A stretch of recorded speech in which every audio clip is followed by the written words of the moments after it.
আমাদের কিছু কিছু সহকর্মীর মনে 5 তারিখের পরে একটি অদ্ভুত নতুন একটি অনুভূতি এসছে। কি মনে হচ্ছে যে আমরা বোধহয় সরকার গঠন করে ফেলেছি। প্রিয় সহকর্মী মিলে, আমরা সরকার গঠন করিনি, আমরা এখনো বিরোধী দলই আছে, বিরোধী দলেই আমরা অবস্থান করছি, বা আমরা অন্তত যাই হোক সরকারি দলে আমরা নেই বা সরকারে আমরা নেই। আমাদের যে সকল সহকর্মী এরকম ভুল উপলব্ধি করছেন, তাদের বিভিন্ন আচরণের জন্য বিভিন্নভাবে বিভিন্ন জায়গায় দল ক্ষতিগ্রস্ত হচ্ছে, দলের ইমেজ ক্ষতিগ্রস্ত হচ্ছে। সাম্প্রতিক সময় আপনারা দেখেছেন যে বিএনপি এবং জামাতের মধ্যে পাল্টাপাল্টি বক্তব্য দেওয়া হয়েছে, রীতিমতো বাকযুদ্ধ, এবং ভাষাটা বেশ তীব্র ছিল, কঠিন ছিল। আজকে কালের কণ্ঠে একটি রিপোর্ট এসছে যে বিএনপি জামাত বিরোধ বাড়ছে, কিন্তু বিরোধের আসলে নেপথ্য কারণটা কি? মানুষকে সব সময় কাছে টাকার মানসিকতা করতে হবে। বৃহত্তর দল হলে বৃহত্তর কর্মসূচির মধ্যে সবচেয়ে বড় কর্মসূচি থাকবে উদারতার ভিত্তিতে।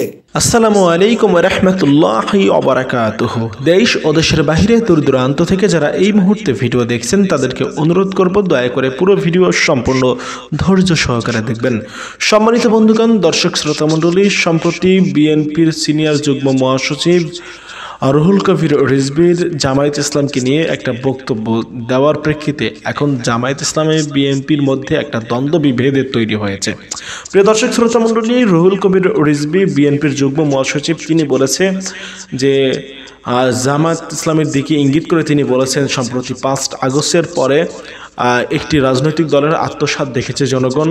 কারা পায়ের রগ কাটে তাদেরকে জনগণ চেনে। ঘোলা পানিতে মাছ শিকারের চেষ্টা করেছে 71-এর বিরোধীকারী জামায়াত, এবং যুদ্ধাপরাধী দলও আখ্যা দিয়েছে রুহুল কবির রিজভী জামায়াত ইসলামকে। প্রিয় দর্শক শ্রোতা মণ্ডলী, জামায়াত ইসলামকে নিয়ে রিজভীর এমন তো বক্তব্য ঘিরে এখনও বিতর্কের সৃষ্টি হচ্ছে রাজনৈতিক অঙ্গনে। প্রিয় দর্শক শ্রোতা মণ্ডলী, সারা দেশে সমালোচনার ঝড় বইছে রুহুল কবির রিজভীর এই বক্তব্যের কারণে। প্রিয় দর্শক শ্রোতা মণ্ডলী, বিএনপি দিনের পর দিন এরকমভাবে বিতর্কিত হচ্ছে তাদের নেতাকর্মীদের কিছু বক্তব্যের কারণে। এর প্রেক্ষিতে বিএনপির ভারপ্রাপ্ত চেয়ারপারসন তারেক রহমান কড়া হুঁশিয়ারি দিয়েছে, কঠিন হুঁশিয়ারি দিয়েছে রুহুল কবির রিজভীকে। বলেছে যে এরকম বক্তব্য কখনো তার কাছ থেকে আশা করেননি তারেক রহমান বলছে, যদি দলের এরকম সিনিয়র ব্যক্তিবর্গরাই যদি এরকম ভুল করে, বিতর্কিত বক্তব্য দিয়ে যদি এরকম সমালোচনার সৃষ্টি করে, জন্ম দেয়, তাহলে বিএনপির ইমেজটা কোথায় গিয়ে দাঁড়ায়। একই সাথে তারেক রহমান বলেছে, আমরা এখনও ক্ষমতায় যাইনি, আমরা এখনও বিরোধী দলই রয়েছি, আমরা দেশ ও জাতির জন্য কাজ করব এবং দেশ ও জাতির উন্নয়নের সাথে কাজ করব, নিজেদের উন্নয়ন করার জন্য আমরা রাজনীতি করব না। আর একই সাথে অনেক জায়গায় চাঁদাবাজি শুরু হয়ে গেছে, সন্ত্রাসী শুরু হয়ে গেছে, এটি বিএনপি নেতাকর্মীরা সম্পৃক্ত রয়েছে। বিএনপির তারেক রহমান এটা বলছেন নিজ মুখে।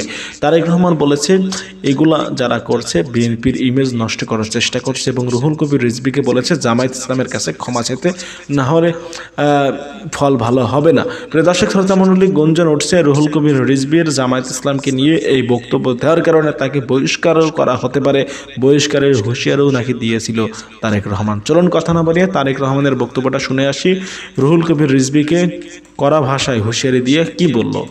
হাজারো ছাত্র জনতার সীমাহীন আত্মত্যাগ আর তেজদীপ্ত সাহসী ভূমিকার কারণে মাফিয়া চক্রের পলায়ন এবং পতনের পর বর্তমানে বাংলাদেশ আবার এক বিপুল সম্ভাবনার দ্বার প্রান্তে দাঁড়িয়েছে। আমাদের সকলকে খেয়াল রাখতে হবে, কোনো হঠকারী সিদ্ধান্তের কারণে যাতে গণ অভ্যুত্থানের আকাঙ্ক্ষা বিনষ্ট হবার পরিস্থিতি সৃষ্টি না হয়, এ ব্যাপারে ছাত্রদলের প্রতিটি নেতাকর্মীকে সতর্ক এবং সজাগ থাকতে হবে। মনে রাখা দরকার, লোভ বা লাভের ঊর্ধ্বে উঠে ভবিষ্যৎ প্রজন্মের জন্য একটি নিরাপদ এবং স্বাবলম্বী বাংলাদেশ গড়তে বিশেষ করে ছাত্র তরুণদের ভূমিকা অপরিসীম। বাংলাদেশকে আন্তর্জাতিক বিশ্বে একটি কার্যকর এবং প্রভাবশালী রাষ্ট্রের ভূমিকায় দেখতে চাইলে, বাংলাদেশ নামক রাষ্ট্রের একজন মর্যাদাবান নাগরিক হিসাবে বেঁচে থাকতে চাইলে জ্ঞানভিত্তিক সমাজ ও রাষ্ট্র গঠনের কোনোই বিকল্প নেই। সুতরাং প্রিয় ছাত্র দলের ভাই বোনেরা, তোমাদেরকে অবশ্যই মনে রাখতে হবে, শিক্ষার্থীরাই জ্ঞানভিত্তিক রাষ্ট্র ও সমাজ গঠনের প্রধান হাতিয়ার। রাষ্ট্র এবং রাজনীতি সম্পর্কে শিক্ষার্থীদের অবশ্যই সচেতন থাকতে হবে। তবে শিক্ষার্থী হিসাবে তোমাদের প্রথম এবং প্রধান লক্ষ্য হতে হবে লেখাপড়া, লেখাপড়া এবং লেখাপড়া। প্রিয় ছাত্রছাত্রী ভাই বোনেরা, দেশকে তাবেদার রাষ্ট্রে পরিণত করে রাখতে পলাতক স্বৈরাচার গত ১.৫ দশকে দেশের রাষ্ট্র ব্যবস্থা, শিক্ষা ব্যবস্থা প্রায় ধ্বংস করে দিয়েছিল। এটি ছিল দেশকে অকার্যকর রাষ্ট্রে পরিণত করা একটি সুদূর প্রসারী ষড়যন্ত্রের অংশ। পলাতক স্বৈরাচার গত ১.৫ দশকে ধর্ম বর্ণ নির্বিশেষে সকল শ্রেণী পেশার মানুষ তথা ছাত্র, শিক্ষক, কৃষক, শ্রমিক, দিনমজুর, নারী, শিশু, আবাল, বৃদ্ধ, বনিতা প্রত্যেকের গণতান্ত্রিক রাজনৈতিক অধিকার কেড়ে নিয়ে দেশ এবং জনগণের স্বার্থের বিরুদ্ধে অবস্থান নিয়েছিল।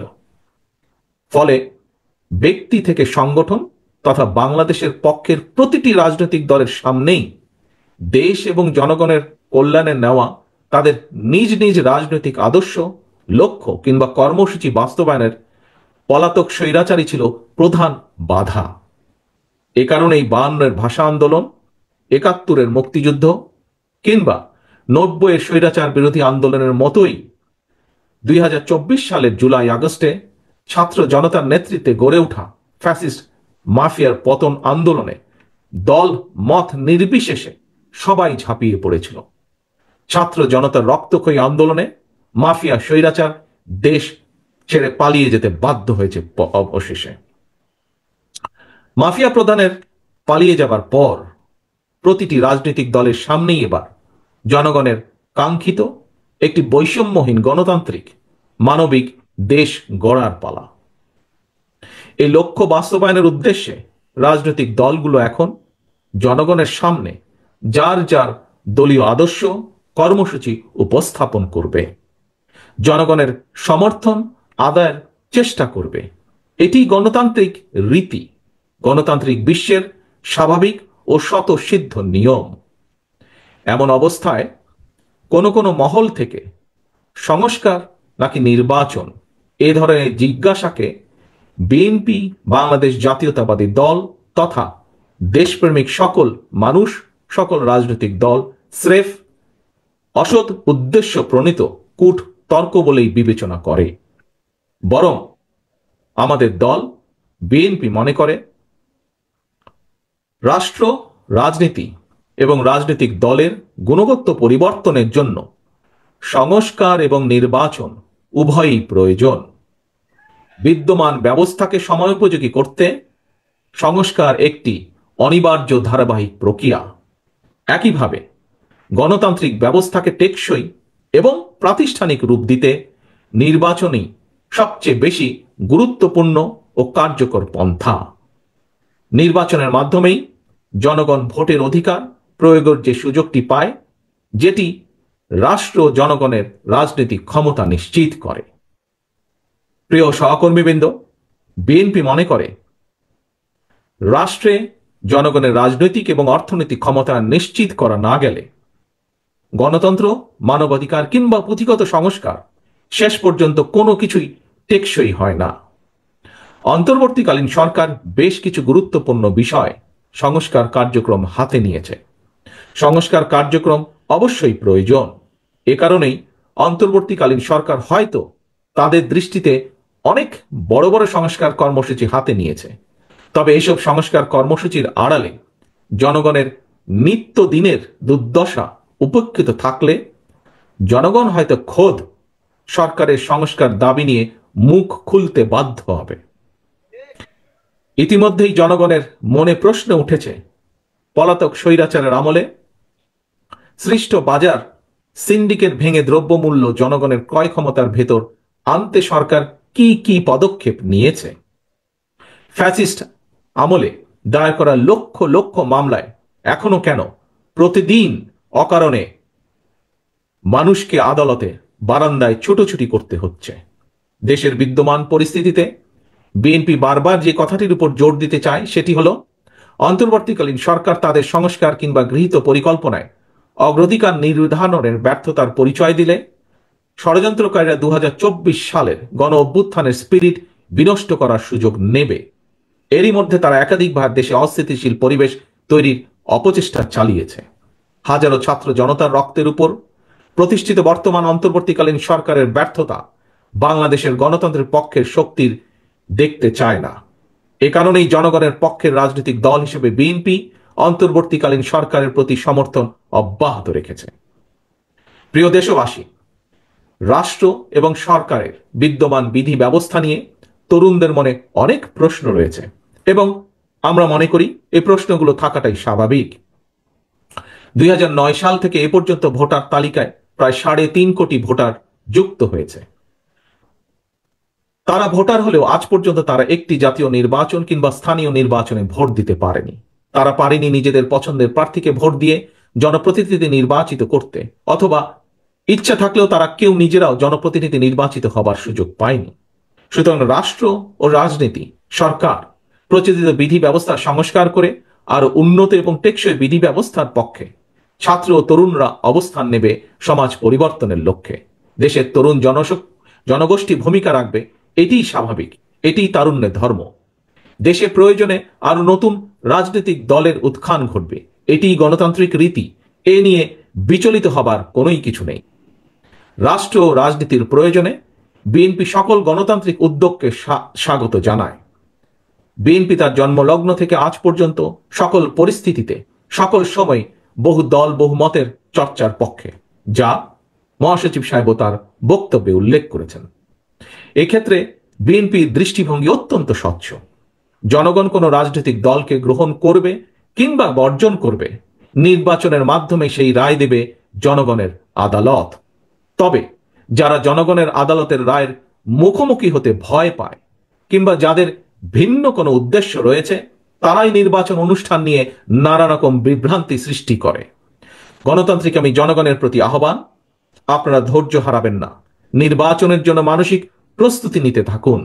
নির্বাচন কমিশন তাদের উপর অর্পিত দায়িত্ব যথারীতি পালন করবে এ বিশ্বাস রাখুন। বিএনপির নেতাকর্মী সমর্থকদের প্রতি আহ্বান জানিয়ে বলতে চাই, আপনারা অপপ্রচারে বিভ্রান্ত হবেন না, বরং সতর্ক থাকবেন। নিজেরা এমন কোনো কাজে সম্পৃক্ত হবেন না যাতে কেউ অপপ্রচারের সুযোগ পায়। নিজেদেরকে জনগণের আস্থায় রাখুন, জনগণের আস্থায় রাখার জন্য সর্বোচ্চ চেষ্টা করুন। সর্বশেষে 46তম ছাত্র দলের প্রতিষ্ঠা বার্ষিকীর এই শুভ লগ্নে সারা দেশে জাতীয়তাবাদী ছাত্র দলের নেতা কর্মী সমর্থকদের প্রতি আহ্বান জানিয়ে বলবো, লেখাপড়ার পাশাপাশি তোমরা নিজেদেরকে জনকল্যাণমূলক কার্যক্রমের সঙ্গে সম্পৃক্ত রাখো। শিক্ষা প্রতিষ্ঠানে নিজেদেরকে একজন আদর্শ শিক্ষার্থী হিসাবে গড়ে তুলতে সচেষ্ট হও। শিক্ষার্থী কিংবা অভিভাবক, আমাদের প্রত্যেকের মনে রাখা জরুরি, আজকের শিক্ষার্থীরাই আগামীর বাংলাদেশ। সুতরাং শিক্ষার্থীদেরকে শিক্ষা দীক্ষায়, জ্ঞানে বিজ্ঞানে সমৃদ্ধ করা না গেলে নিশ্চিতভাবেই হয়তো আবারও পথ হারাবে আমাদের প্রিয় বাংলাদেশ। পরিশেষে আবারও 46তম প্রতিষ্ঠা বার্ষিকীর এই দিনে ছাত্র দলের সকল নেতাকর্মীকে আন্তরিক শুভেচ্ছা জানিয়ে এবং ছাত্র দলের সকল শহীদদের প্রতি আবারও শ্রদ্ধা জানিয়ে আমার বক্তব্য শেষ করছি। দর্শক, সাম্প্রতিক সময় আপনারা দেখেছেন যে বিএনপি এবং জামাতের মধ্যে পাল্টাপাল্টি বক্তব্য দেওয়া হয়েছে, রীতিমতো বাকযুদ্ধ, এবং ভাষাটা বেশ তীব্র ছিল, কঠিন ছিল। আজকে কালের কণ্ঠে একটি রিপোর্ট এসছে যে বিএনপি জামাত বিরোধ বাড়ছে, কিন্তু বিরোধের আসলে নেপথ্য কারণটা কি, সঠিক কারণটা কি, কি কারণে হঠাৎ করে রুহুল কবির রিজভী সরাসরি আক্রমণ করে বসলেন জামাতকে উদ্দেশ্য করে, আর জামাতও বা কেন পাল্টা জবাব দিলেন, পরিস্থিতি কোন দিকে দাঁড়াচ্ছে? একটা ধারণা করছেন সবাই যে ছাত্রদের উদ্যোগে যেই শহীদ মিনারের যে সমাবেশের ঘোষণাপত্র, সেখানে জামাতের একটি ইনভলভমেন্ট আছে। অর্থাৎ আগামী দিনের রাজনীতিতে বা রাজনীতির যে মেরুকরণ, সেখানে সরকার, বৈষম্য বিরোধী ছাত্র আন্দোলন, নাগরিক কমিটি এবং জামাত, এদের একটা সম্পৃক্ততা আছে। অর্থাৎ পাল্লা ভারী করছে জামাত ইসলাম এই সমস্ত শক্তিকে ঘিরে, এবং বিএনপির বিরুদ্ধে অপপ্রচার চালানো হচ্ছে। বলা হচ্ছে যে বিএনপি দখলবাজি করছে, চাঁদাবাজি করছে, অর্থাৎ তাদের জনপ্রিয়তাটা নষ্ট করে আস্তে আস্তে এই শক্তিটাকে সামনে আনছে, এবং সেক্ষেত্রে সরকারের সাথে একটা যোগসূত্র আছে জামাতের এবং নাগরিক কমিটি, বৈষম্য বিরোধী আন্দোলন, যে জামাত নেপথ্যে তাদেরকে মদত দিচ্ছে। এই সমস্ত বিষয়গুলো সামনে আসার কারণে এবং শহীদ মিনারে তারা যে ঘোষণা দেবে, সেই ঘোষণাকে ঘিরেই হঠাৎ করেই রুহুল কবির রিজভী রাজনৈতিকভাবে সমালোচনা করলেন। এখানে যে এই রিপোর্টে বলা হচ্ছে যে রবিবার বিএনপি ও জামাতের মধ্যে দ্বন্দ্ব কোন্দলের ঘটনাটি আগেও দেখা গেছে, তবে এবারের মতো একে অন্যের প্রতি চরম বিষোদগার নিকট অতীতে দেখা যায়নি। এরপরও দীর্ঘদিন দুই মিত্র দলের সম্পর্ক ঠিক কোথায় গিয়ে দাঁড়ায় এই ব্যাপারে চূড়ান্ত কোনো মন্তব্য করতে রাজি হননি দুই দলের নীতি নির্ধারকরা। গণঅভ্যুত্থানের মুখে শেখ হাসিনার দেশ ত্যাগের পর বাংলাদেশের রাজনীতিতে এখন নিষ্ক্রিয় আওয়ামী লীগ এমন পরিস্থিতিতে মাঠে আছে, খুব শক্তভাবে মাঠে আছে দুটি পক্ষ, বিএনপি এবং জামাত, আর তার পাশাপাশি নাগরিক কমিটি, বৈষম্য বিরোধী ছাত্র আন্দোলন। এখন এই রাজনীতির মাঠটা দখল করা নিয়েই আসলে মতবিরোধ শুরু হয়েছে, টানাপোড়েন শুরু হয়েছে এই দুই দলের মধ্যে, যারা দীর্ঘদিন শেখ হাসিনার শাসনের বিরুদ্ধে লড়াই করেছে। শেখ হাসিনা পতনের পর দীর্ঘ 25 বছরের রাজনৈতিক মিত্রদের মধ্যে হঠাৎ কেন এরকম বৈরী সম্পর্ক হয়েছে তা নিয়েও নানা আলোচনা হচ্ছে। অনেকে মনে করেন দুই দলের মধ্যে এমন মতবিরোধ বিভিন্ন সময় দেখা গেছে, তবে তাদের মধ্যে সম্পর্কের ইতি হয়নি, ফলে ভবিষ্যতেও দুই দলের মধ্যে যে উষ্ণ সম্পর্ক হবে না তা এখনই বলা হচ্ছে না। অর্থাৎ অতীতেও হয়েছে, টানাপোড়েন হয়েছে, পরে আবার দেখা যাচ্ছে যে সম্পর্ক ঠিক হয়েছে।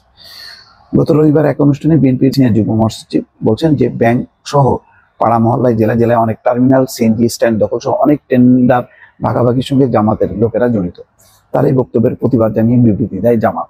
2018 সালে নির্বাচনের আগে প্রতিষ্ঠিত জোটকে এড়িয়ে ভিন্ন মতের লোকদের সঙ্গে জোট করে ক্ষমতায় যাওয়ার জন্য যে ঐক্য হয়েছিল তা জাতির সঙ্গে মুনাফিকি কিনা তা রিজভীর প্রতি স্মরণ করিয়ে দেন জামাত। বলছেন যে জামাত কখনো মুনাফিকি আশ্রয় নেয়নি। রোববার রাতেই বিএনপির ভেরিফাইড ফেসবুকে জামাতের এই বিবৃতিটি স্ক্রিনশট এবং জামাতের আমির ডাক্তার শফিকুর রহমান 2018 সালে একটি নির্বাচনে পোস্টার তৈরির ফটো কার্ড পোস্ট করা হয়, যেখানে দেখা যাচ্ছে ধানের শীষ প্রতীক নিয়ে ডাক্তার শফিকুর রহমান নির্বাচন করেছিলেন। 22টি আসন দেওয়া ছিল অনেক দর কাছাকাছির কারণে। তখন বিএনপি বলছে যে এটা কি মুনাফিকি নয়। যাই হোক, এখন রিজভীর এই বক্তব্যকে সমর্থন করেছে ইকবাল হাসান মাহমুদ টুকু। তিনি বলছেন বিএনপির প্রতি ইঙ্গিত করে জামাত যে ধরনের কথা বলে আসছে তাতে নেতাকর্মীদের মধ্যে প্রতিক্রিয়া দেখা দেওয়াটাই স্বাভাবিক। বিএনপির অনেকের আশঙ্কা অন্তর্বর্তী সরকার দীর্ঘমেয়াদে শাসন ক্ষমতায় থাকতে চায়। এই ক্ষেত্রে তারা গণঅভ্যুত্থানের নায়ক ছাত্র নেতাদের কারো কারো বক্তব্য ও তৎপরতার সঙ্গে জামাতের যোগসূত্র খুঁজে পাচ্ছে। কারণ বৈষম্য বিরোধী ছাত্র আন্দোলনের নেতৃত্ব জামাতের এক ধরনের প্রভাব আছে বলে বলা বলি আছে। নেতারা বলছেন অন্তর্বর্তী সরকার, জামাত ও ছাত্র নেতৃত্ব তিন পক্ষ বিএনপি বিরোধী প্রচারণায় নেমেছে। জামাতের নেতৃত্বে যে জোট গঠনের প্রক্রিয়া চলছে এটিও বিএনপিকে কোণঠাসা করার প্রক্রিয়া বলে মনে করছে। তবে জামাত নেতারা বলছেন যে বিএনপির কর্মকাণ্ডে জনগণ ক্ষুব্ধ হয়, তাদের জনপ্রিয়তা বাড়ছে, এতে বিএনপির ঈর্ষা হচ্ছে। বাম ঘরানা রাজনৈতিক দলগুলোকে সঙ্গে নিয়ে বিএনপির ভেতরে ভেতরে জামাত বিরোধী এক ধরনের অপপ্রচার চালাচ্ছে মিয়া গোলাম পরওয়ার। তিনি বলছেন দুই দলের সম্পর্কের মধ্যে তিনি নেতিবাচক কিছু দেখছেন না, সম্পর্ক এখনো ঠিক আছে। তিনি বলেন পরিস্থিতি ও পরিবেশ বিবেচনা করে সবার কথা বলা উচিত। আমরা এমন বিভাজন চাই না যাতে আওয়ামী লীগ কোনো ধরনের সুযোগ তৈরি করতে পারে। যারা এসব বিবেচনা করে কথা বলেন না তারা নানা বক্তব্য দিতে পারে। যাই হোক, এখনই চূড়ান্ত বলা যাবে না, অতীতেও এই ধরনের অনেক রকম টানাপোড়েন হয়েছে। এখন ভবিষ্যতে কি দাঁড়ায় দুই দলের মধ্যে এবং নির্বাচন যত ঘনিয়ে আসবে তত বেশি কি আরো তিক্ততা বাড়বে কিনা, এখন সেটি দেখার বিষয়। দর্শক আসসালামু আলাইকুম, কেমন আছেন সবাই? জামাত বিএনপি এটা কি শুরু করছে? চলিতেছে সার্কাস। বাংলাদেশে সার্কাস চলতেছে, মানে কি বলবো, আমরা দর্শক হিসাবে দেখতেছি জামাত বিএনপি নিজেদের এমন একটা পরিস্থিতি নিয়ে কিছু সার্কাস খেলা খেলতেছে, আমরা দর্শক হিসাবে দেখতেছি। দেখতে হবে, তাছাড়া তো উপায় নেই। কারণ বাংলাদেশের আগামী ভবিষ্যতের দিকে দলের উপরে নির্ভর করতেছে জামাত বিএনপি, আওয়ামী লীগ তো নাই। এখন জামাত বিএনপি বাংলাদেশের নেতৃত্ব দিবে। এখন জামাত বিএনপির মাঝে যেভাবে যুদ্ধ শুরু হয়েছে, এই যুদ্ধ যদি বন্ধ না হয় বাংলাদেশের জনগণ কি আশা করবে বলেন? এদের মধ্যে তো দা কুমড়া থেকে বেশি খারাপ সম্পর্ক হয়ে গেছে, দা কুমড়া থেকে খারাপ সম্পর্ক। তা বাংলাদেশের জনগণ এদের কাছ থেকে কি ভালো কিছু আশা করবে? ভালো কিছু আশা করতে পারে না বাংলাদেশের জনগণ। যেখানে বাংলাদেশের এই পরিস্থিতিতে সবাইকে ঐক্য হইতে হবে, সেইখানে আমরা একে অপর থেকে দূরে চলে যেতেছি। কারণ কি? তাহলে আমরা একে অপর থেকে দূরে যাচ্ছি মানে কি? যে জামাতের ভিতরে ইন্ডিয়া প্রবেশ করতেছে, বিএনপির ভিতরে ইন্ডিয়া প্রবেশ করছে। কারণ বাংলাদেশে আওয়ামী লীগকে পুনর্বাসন করতে চাইলে, বাংলাদেশে একটা বিশৃঙ্খলা করতে চাইলে 100% বিএনপি জামাতকে দূরে সরাই দিতে হবে একে অপর থেকে। তাহলেই বাংলাদেশে ইন্ডিয়া খেলতে পারবে, তা না হলে খেলতে পারবে না। তার মানে আপনি বুঝে নেন যে বিএনপির ভিতরে ইন্ডিয়া ঢুকছে, জামাতের ভিতরে ইন্ডিয়া ঢুকছে, জামাত আর বিএনপির ভিতরে ইন্ডিয়া ঢুকে দুজনের দূরে সরাই দিচ্ছে, বাংলাদেশের মানুষের ঐক্য ভেঙে দিচ্ছে। আপনাকে মাথায় রাখতে হবে, যতই ছোট ছোট দল ঐক্য করুক না কেন, জামাত বিএনপি যদি এক টেবিলে না আসতে পারে বাংলাদেশে কোনো ঐক্য হবে না। জামাত বিএনপিকে এক টেবিলে আসতে হবে, এক জায়গায় বসতে হবে, তাহলেই ঐক্য হবে। জামাত ঠেলতেছে বিএনপিরে, বিএনপি ঠেলতেছে জামাতরে, ঠেলাঠেলির উপরেই আছে। বাংলাদেশের জনগণের ভাগ্য নিয়ে কোন শালা কথা বলবে? কেউ কথা বলে না। যেখানে বাংলাদেশ একটা অনিশ্চিত অবস্থা দাঁড়িয়ে আছে, বাংলাদেশে কি হবে না হবে এখনো শিওর হয়নি, এখনো শিওর হয় নাই। পৃথিবীর অনেক দেশে গণঅভ্যুত্থান হয়েছে, ওটা ব্যর্থ হয়েছে, তারপর আর এক স্বৈরাচার এসে বসছে। নজির আছে, মিশরে যান, তারপরে উগান্ডার দিকে তাকান, দেখতে পারবেন, সব জায়গায় দেখতে পারবেন, এই ইতিহাসগুলো দেখবেন, দেখবেন একজন গেছে আর একজন স্বৈরাচার হয়ে উঠছে। তো বাংলাদেশ একটা অনিশ্চিত অবস্থা এখন আছে। এই অবস্থায় যদি আমরা আমাদের ঐক্য ভেঙে ফেলি, আমরা একে অপর থেকে দূরে চলে যাই, বাংলাদেশকে নিয়ে তো অনেকে খেলবে, খেলার সুযোগটা তো আমরাই করে দিচ্ছি। আমরা যে বিষয়টি নিয়ে কথা বলতে চাই সেটা হচ্ছে, বাংলাদেশে বর্তমান সময়ে একটি নাম হয়ে গিয়েছে, একটি পরিচয় মানুষের কাছে ভিন্নভাবে গত 16 বছর উপস্থাপন করা হয়েছে। যে কোনো ইস্যু আসলেই তাকে বলা হতো যুদ্ধ অপরাধী, কিংবা তিনি মুক্তিযোদ্ধার বিরুদ্ধে শক্তি, পক্ষের শক্তি, এই ধরনের বিভাজনের রাজনীতি দীর্ঘ প্রায় 16 বছর পর্যন্ত আওয়ামী লীগ করেছে। এবং আওয়ামী লীগ এই অপকর্মটি করে 16 বছরে বাংলাদেশের রাজনীতিতে এক ধরনের চরম মাত্রার বৈষম্য তৈরি করেছে এবং অন্যায়ভাবে মানুষগুলোকে ফাঁসির কাস্টে ঝুলিয়েছে। প্রথম প্রশ্ন হচ্ছে, আমার যারা ফ্যান ফলোয়ার, আপনি নিজেকে জিজ্ঞেস করেন যে বাংলাদেশের 2013 সালে যাদেরকে ফাঁসির কাস্টে ঝুলানো হয়েছে, এই মানুষগুলোর একজনও অপরাধী কিনা? এই কোশ্চেনের আনসার যার কাছে আছে যে না এরা অপরাধী না, তারা প্রকৃতপক্ষে দেশপ্রেমিক, তারা প্রকৃতপক্ষে আমার ফ্যান ফলোয়ার, তারাই প্রকৃতপক্ষে দেশপ্রেমিক নাগরিক হিসেবে নিজেকে পরিচয় দিতে পারেন। আর যদি আপনার ভিতরে এই টাউটগিরি থাকে, মনে মনে ভাবেন যে না সাইদি সাহেব রাজাকার, নিজামী সাহেব রাজাকার, সাকা চৌধুরী রাজাকার, কাদের মোল্লা রাজাকার, গোলাম আজম রাজাকার, তাহলে বুঝতে হবে আপনি আওয়ামী লীগ আর আপনার মধ্যে কোনো পার্থক্য নাই। এই আওয়ামী লীগ নিজে প্রমাণ করতে পারে নাই যে বাংলাদেশে কে রাজাকার, কে আলবদর, কে আল শামস, কে মুক্তিযোদ্ধা। ভুয়া মুক্তিযোদ্ধার তালিকা করেছে। গত 16টি বছর যখন অন্যায়ের বিরুদ্ধে কথা বলেছি, কোনো পিঠ প্যাট দেখে কথা বলার চেষ্টা করি নাই। যখনই দেখেছি অন্যায় হয়েছে, অন্যায়টি একজন ব্যক্তি, তিনি আমার দলের না, কিন্তু এটা অন্যায়, অন্যায়কে অন্যায় জেনেই প্রতিবাদ করতে যখন সাহসিকতার সাথে এগিয়ে এসেছি, তখন নিজের কাছে অন্য ধরনের একটি ভালো লাগার জায়গা ছিল যে না আমি সত্যের পক্ষে কথা বলছি। আমি আজও হলফ করে বলছি, 13 সালে সংগঠিত হওয়া মুক্তিযুদ্ধের নামে বিতর্ক সৃষ্টি করে শাহবাগ তৈরি করে যেই সকল মানুষদেরকে হত্যা করেছে, এর একজন মানুষও রাজাকার না, একজন মানুষও স্বাধীনতার বিরুদ্ধে না, একজন মানুষও কোনো মানবতা বিরোধী অপরাধ সংগঠিত করে নাই। এই বিশ্বাস রেখেই আমি রাজনীতি করে যাব, এই বিশ্বাস রেখেই আমি কথা বলে যাব। আমি যেটাকে মনে করেছি 16 বছর অন্যায়, সেটাকে 17 বছরের জায়গায় এসে আমি ন্যায় মনে করা, এটা বেইমানি ছাড়া আর কিছুই নয়। কারণ আমি জানি এগুলা আওয়ামী লীগের সাজানো ট্রাইব্যুনালের মাধ্যমে এই ধরনের অপকর্ম সংগঠিত করে জাতিকে বিভাজনের রাজনীতি তৈরি করেছে শেখ পরিবার, শেখ হাসিনা এবং এই নিকৃষ্ট অভদ্র মহিলাটি। আর সে কারণেই তাকে পালিয়ে যেতে বাধ্য করা হয়েছে। তিনি পালিয়ে গিয়েছেন, তিনি বাংলাদেশে থাকতে পারেননি। আপনাকে এটা বিশ্বাস করতে হবে। আদর্শিক জায়গা ভিন্ন, রাজনৈতিক অনেক চাটুকারিতা আমাদের থাকতে পারে, একে অপরের বিভিন্ন কলাকৌশল থাকতে পারে, কিন্তু কিছু জায়গায় আপনি যদি নীতি বিসর্জন দেন, তাহলে আপনি কখনোই ভালো মানুষের তালিকায় পড়তে পারেন না। আপনার চোখের সামনে দেলোয়ার হোসেন সাঈদীকে ইনজেকশন পুশ করে হত্যা করা হয়েছে, আর আপনি যদি এখনো মনে মনে চকলেট খানার ভাবেন যে সাঈদী সাহেবও মনে হয় রাজাকার ছিল, সাঈদী সাহেবও মনে হয় অপকর্ম করছে, আর 2 লক্ষ মামুনকে আওয়ামী লীগের বক্তব্য অনুযায়ী ধর্ষণ করেছে, তাহলে আপনার চাইতে টাটকা মুনাফেক আর কেউ নেই। উপরে উপরে ভালোবাসা দেখাবেন, সাঈদী প্রেম দেখাবেন, জায়গায় জায়গায় নারায়ে তাকবীর মিছিল দিবেন, পথে ঘাটে আপনি একটু একটু তাদের পক্ষে দাঁড়াবেন, আর ওই বিপদের সময় আপনি তাদেরকে ওই একই আওয়ামী লীগের কথা বলে গালি দেবেন। এটা সুন্দর নয়।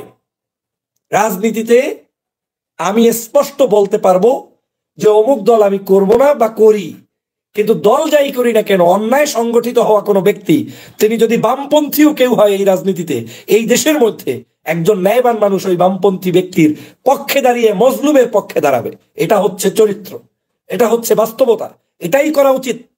কিন্তু আজকের এই আওয়ামী লীগের এই যে একটা ন্যারেটিভ তৈরি করে রেখে গিয়েছে, সেই ন্যারেটিভের মধ্যে আপনি আমি যখন ঘোরপাক খাই আর মনে মনে সন্দেশ খাই, এটা আপনার এবং আমার পায়ে কুড়াল মারা ছাড়া আর কিছু নয়। আহাম্মকেরা তাকিয়ে তাকিয়ে দেখেন, বাংলাদেশে ইসলামী বিপ্লবকে বন্ধ করতে চেয়েছিল শেখ হাসিনা, কিন্তু আজকের স্টেডিয়ামের মধ্যে নারায়ে তাকবীরের স্লোগান দেয়। এই স্লোগানগুলো শিখিয়ে দিয়েছে কে? আজকের এই বাংলাদেশ থেকে তাফসীর মাহফিল নিষিদ্ধ করেছিল। আজকের আজহারি সাহেবের মাহফিলে একটা তিল ধরনের ঠাই থাকে না, লোকটা জান প্রাণ নিয়ে বাঁচতে পারে না, স্টেজে পর্যন্ত উঠতে পারে না, বের হয়ে যাইতে পারে না, কোরআনের মূল্যের কারণে। এগুলো উপলব্ধির মধ্যে নিয়ে আসতে হবে। দলবাজি করতে গিয়ে এই উপলব্ধি বোধ হারিয়ে ফেললে আপনি তো দলবাজি হয়ে যাবেন। এতটুকু বিবেক হয় না যে একটা পোস্টার নাই, একটা মাইকিং নাই, কিচ্ছু নাই, প্রচারণা নাই, কিচ্ছু নাই, শুধু মানুষ শুনেছে পেকুয়ার ময়দানে মিজানুর রহমান আজহারী আসবে, লক্ষ লক্ষ মানুষ পঙ্গপালের মতো ছুটে গিয়ে সেখানে 3 দিন 2 দিন 1 দিন আগ থেকে না খেয়ে বসে আছে। কিসের কারণে?